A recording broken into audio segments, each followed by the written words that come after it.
รับบ่เอาดังบ่พอแล้วไม่ก็กินดิไปก็ให้พ่อดำน้ำเดี๋ยวแม่ถ่ายรูปกันมา ดำน้ำให้ไก่ ดู2 นิ้วกันดู2 นิ้วกันจับเพาะไหมจะนับที่นายหลังนั่นดินายหลังนี่จับเพาะไหม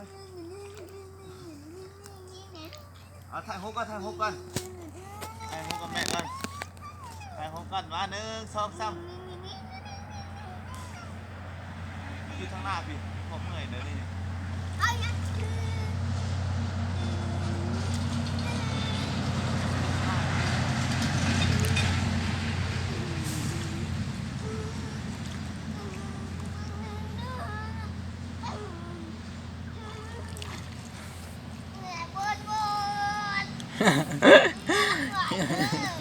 เงินดำน้ำ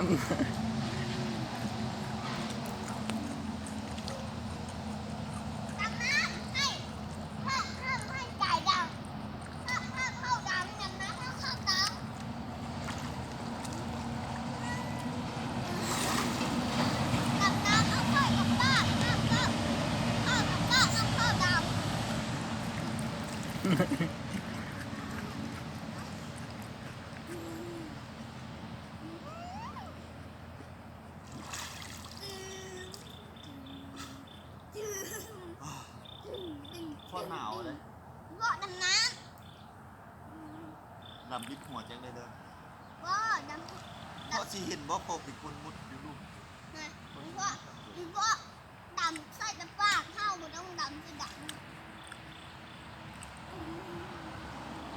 ไม่เห็นเราดังเลยเขาหายใจบ่ได้พ่อขึ้นเด้อ ไม่ขึ้นไหม อีพ่อเอ้ยอีพ่อมันเข้ายืดขึ้นอีพ่อมุดน้ำเลยพอมันอยู่ในน้ำเนี่ยเขาหายใจบ่ได้บ่ ได้กันแน่มันดังปากจะลงมา อีพ่อเอาน้ำเพียงปากเอาดูเอาน้ำเพียงปากเอาดู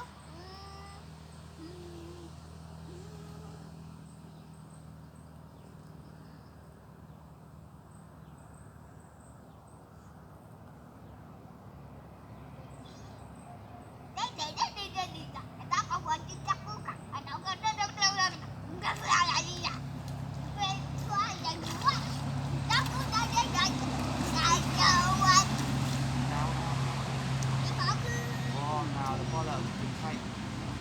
กลับพอดีๆฝนตก